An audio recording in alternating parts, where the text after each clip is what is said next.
Vamshi Krishna here. Please join us. He is going to speak on cancer genomic profiling in hematolymphoid neoplasm, diagnostic, assisting therapies. Vamshi Krishna is the head of genomics of the Lal Pathology Laboratories. Vamshi Krishna. Thank you, sir. Thank you for the organizers for this opportunity. There's wonderful speakers that we've seen who make great research in academics as well as in different organizations, and that helps us in translating that into clinics. So we basically work purely in clinical diagnostics, and whatever that I'm going to talk to you about is what we do in our laboratory.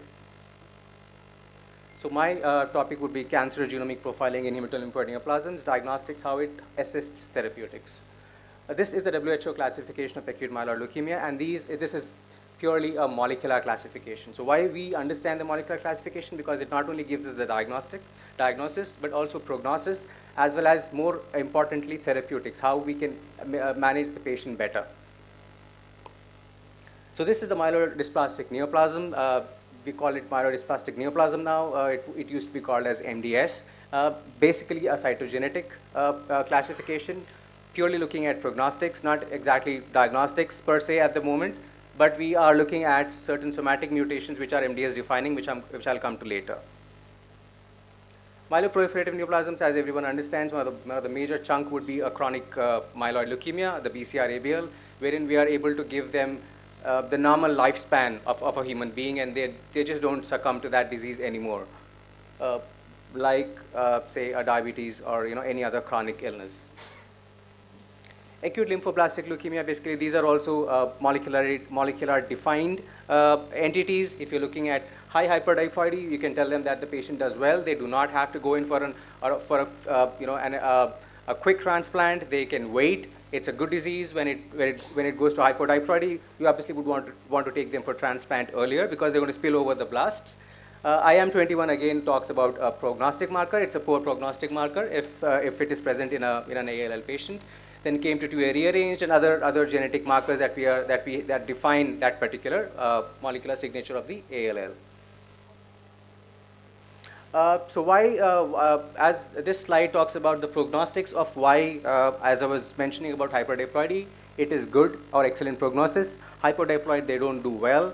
PH like ALL and PH positive ALL, the BCR-ABL and the BCR-ABL like are defined entities, and they kind of can be managed accordingly because they're not good prognostic markers themselves.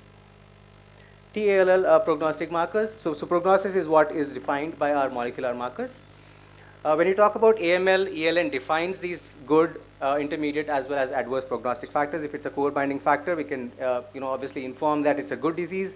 When it is FLT3 mutated with NPM1 wild type, then obviously it's an intermediate prognosis. And then when it is a BCR-ABL, a MECOM rearranged, KMT2A rearranged, ASXL1, BCOR, and other mutations, somatic mutations which are present, then we can obviously kind of tell them that it's an adverse prognosis. So better kind of go in for a transplant for them. MDS prognosis, as I was mentioning, it has been cytogenetically defined. 11q, 13q, trisomy 8, 20q deletion, and others, 5p. Which is amenable to the inhibitors accordingly. Now we have somatic mutations which are MDS defined, like ASXL1, BCOR, EZH2, the SF3B1, SRSF2, STAC2, UTF1, and ZRSR2. So these are the MDS defining molecular signatures of MDS. What we do in molecular pathology in clinical diagnostics labs, we have so much of diagnostic armamentarium. We are looking at different platforms for different patients. Karyotyping is the most commonly sort of looked at for at the chromosomal level. FISH is something which gives a quick result, whether if it's an acute promyelocytic leukemia, if it's a BCR-ABL rearranged, ETV6 rungs1, IM21, which is poor prognosis. Then comes basically we are in the era of next generation sequencing, where we are looking at not just one but multiple markers at the same time, so that we are able to better define the molecular signature of the disease that we are looking at. These are the various karyotypes. These are very defined entities, molecular defined entities.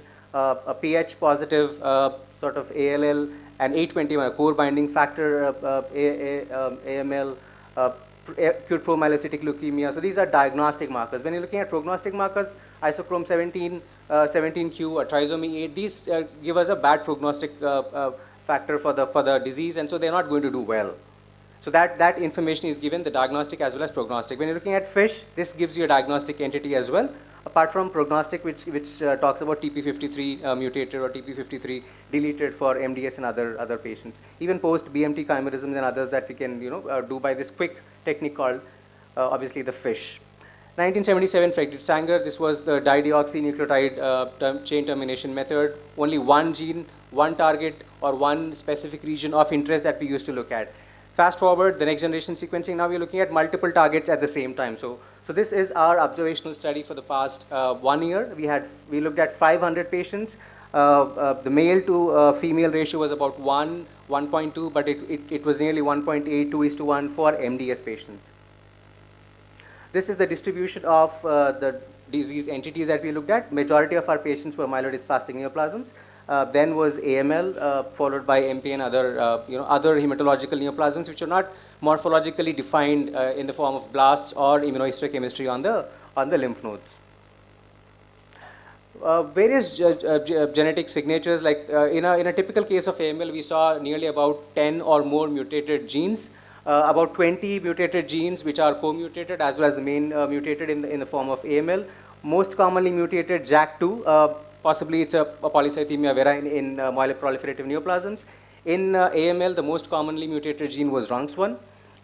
In MDS, it was obviously the TP53, which was more commonly seen as mutated in our patients. And in ALL, it was the BCR-ABL. So this is the history of FDA-approved AML therapies. Nearly 50 years ago, when we started the 7+3 therapy, then we went on to the bone marrow transplant. For 20 years, it was silent. There was nothing we could do. But then since the past 20 years, antibody drug conjugates and specific molecular therapies have come up for the AML patient. So this talks about various targets in the AML for the AML therapy, which are being used and which obviously improve patient outcomes. This is the treatment algorithm. If the patient is not fit, if the patient is frail, not doing well, then obviously we give HMAs, along with venetoclax. But if it's a patient, a young patient or an adult who's doing well, then who has good prognosis, for a core binding factor, it's like CD33 positive, so GO. Is given along with chemo. Then if it's FLT3 inhibitors, if it's IDH inhibitors, whichever is the molecular signature that we find, the molecular target is defined. In this era of precision medicine, we kind of give it accordingly so that the patient does well. Various FDA approved as well as NCCN recommended medications are available. Some are in trials as well, like sorafenib for different sort of uses. There's a growing list of biomarkers available, obviously, which is going to increase day in and day out. But it's not just a specific organ-based, or if it's a specific entity-based therapy that we're looking at. We're looking at the pan-cancer sort of tumor-agnostic therapy that we are looking at in the clinical diagnostics. The NTRK, TMB, MSI for solid tumors, they obviously are pan-cancer tumors. And when you're looking at BRAF 600E as well, that's something which is also pan-cancer tumor marker. In this era of precision oncology, obviously we practice evidence-based medicine. We're not just looking at diagnostics as well as prognostics, but more importantly, therapeutic markers and the monitoring, the measurable residual disease that we're looking at for hematolymphoid neoplasms. It's not just the tumor, somatic tumor profiling. We also have to look at the germline tumor profiling. And as the previous speakers have also spoken about multi-omics, which have to be used along with just the genomics and the transcriptomics that we have in clinical diagnostics at this point of time. It's always a holistic problem-solving approach. A multidisciplinary management, each and every stakeholder around the patient has their own role defined so that the patient gets the best possible management and treatment. And obviously tumor boards, molecular tumor board is also very important in defining patient therapy and prognosis.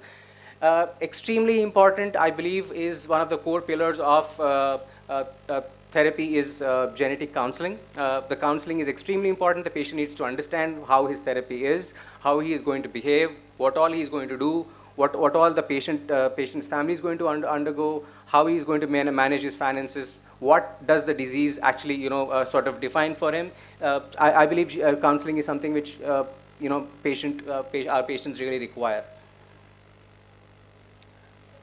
Thank you so much for your patient listening. That's my team of genomics and cytogenomics, which makes it possible for us to kind of do this work. Thank you. I'm open for any questions.